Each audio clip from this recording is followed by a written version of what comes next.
Shalom and welcome to another in our series of podcasts from Temple Beth Am, a dynamic center for conservative Judaism in Los Angeles.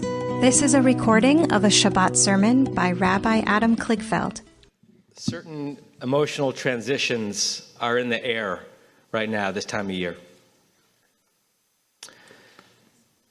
A lot of them have to do with children having the audacity to do the very thing that their parents and their teachers have trained them to do, which is to fly away a little bit and move on to the next step. There are graduations happening nearly every day. B'nai mitzvah, children being told that they're adults and actually beginning to act like them. Tomorrow I'm officiating at a wedding where, as in every wedding, there will be tears of great pride and joy and a recognition that once again a certain stage of parenthood is coming to an end. And ends that we anticipate, and ends that are good, and ends that augur the next stage, which is supposed to be the next stage, can sometimes be emotionally heavy. With parents wondering, when you fly away, little chick, uf gozal, will you come back to me a little bit? And perhaps children and semi-adults in several different stages wondering, will my parents still be able to be the parents that I have relied on them to be? Reminds me of the joke of the woman in Long Island, the Jewish woman in Long Island who calls her mother in New Jersey. And she says, "Hello, Ma?" "Yes, darling." "How are you?" "Oh, Ma, I'm doing terrible. The kids have the flu. The refrigerator's broken. The sink is leaking. And tonight I have 30 members of the sisterhood coming over for a dinner, and I've done nothing to prepare." Mother said, "Don't worry. I'm going to take a bus into the city. I'm going to transfer from Port Authority to Grand Central Station. I'll take the LIR out to Long Island. I'll take a taxi from the train station to your house. I'll walk the last little bit myself. I'll come in. I know how to fix the sink. I'll take care of the kids. Don't worry. I'll even make your husband, David, his favorite meatloaf for dinner." Someone says, "David? I don't have a husband named David. Is this 5341269? No, this is 5341268. Does that mean you're not coming?"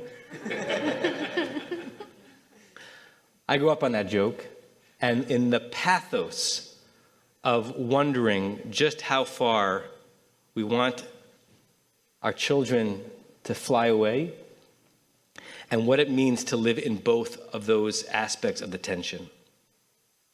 Prepare your children to be independent and prepare yourself to not need your parents nearly as much, and then see how many moments in life have that tension be back alive. We raise our children with several of these paradoxes. Grow up and be independent and don't need us, and we are here for you if you do. Follow your dreams. Study your passions. Live the life that emerges from your heart, on the one hand.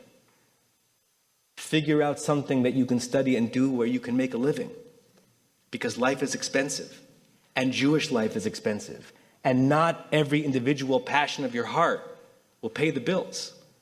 Both of those messages are messages that we give our children and our students all the time. And a third paradox: we're preparing you, and you've got this.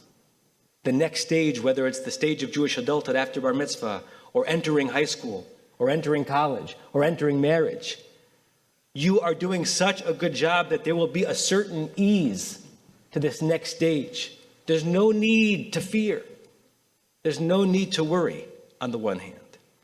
And at the same time, children, students, things that matter, things that have enduring value, things that have sanctity, take effort and travail and investment, and prepare for things to be harder than you anticipate.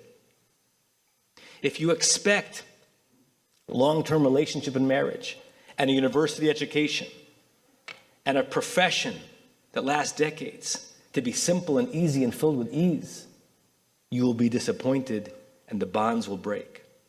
At the same time, we want you to step forward with confidence because we've trained you in the ways that we intend to train you. I tell nearly every bar bar mitzvah student who sits in my office a year before the bar bar mitzvah that the way we do bar bar mitzvah Temple Beth Am, which is not an instant oatmeal model, we're just adding hot water and mixing, but we're cooking in a slow cooker for a long time, for years of education and a year of preparation. It's so that this bar mitzvah means something and lasts a long time. There is a heaviness and a burden to things of significance. And we delude ourselves if we can achieve almost any of them without, on some level, back-breaking labor.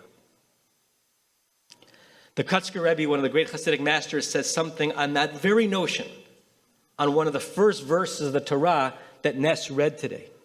Before we get to that list of all of the gifts that each of the princes of the individual tribes brought as a way of dedicating the tabernacle, we are told that some of the chieftains brought wagons to the center of the camp. Why?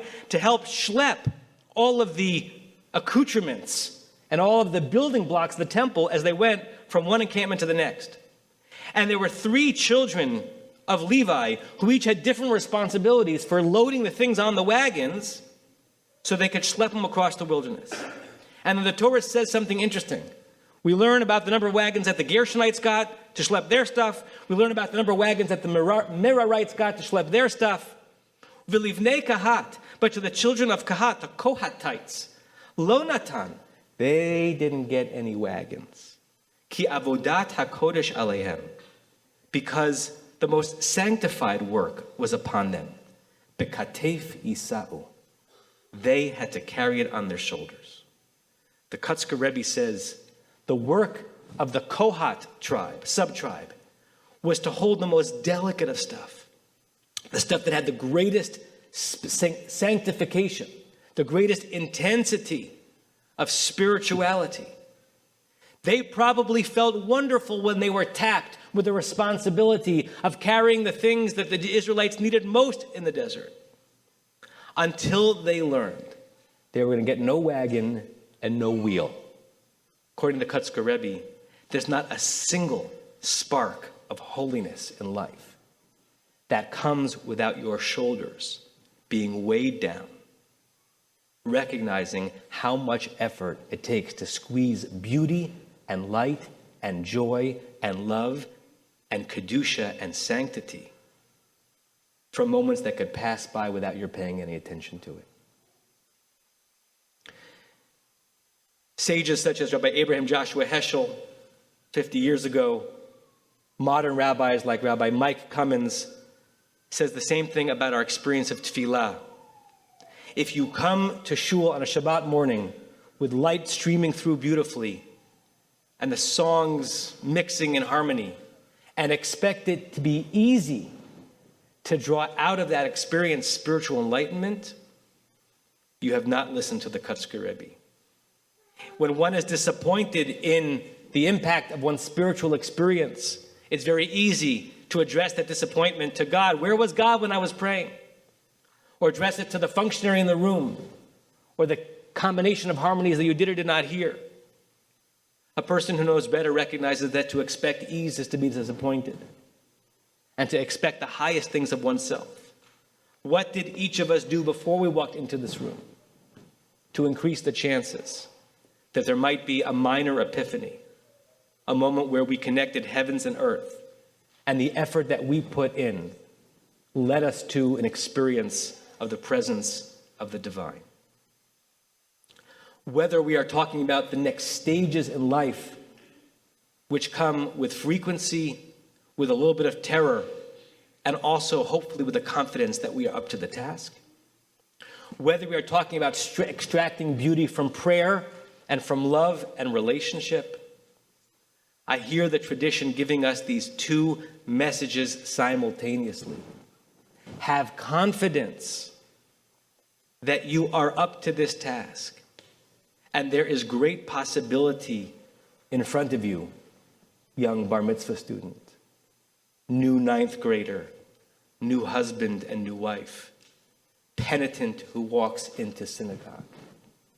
And know at the same time that the most exquisite of beauties and meanings will only arrive to you if you are willing to put that burden on your shoulder, allow yourself to be laden down heavily with it, and find from within that travail and that challenge the most beautiful of pearls. And so I say to Ness and to his classmates, and I say to the recent Preston graduates, some of whom might be present or listening, and I say to the wedding couple that I'm going to marry tomorrow, and I say to every one of us on the precipice of something that could be either a nothing or an everything, you got this, and now go get it. You have been listening to another in our series of podcasts from Temple Beth Am, a dynamic center for conservative Judaism in Los Angeles.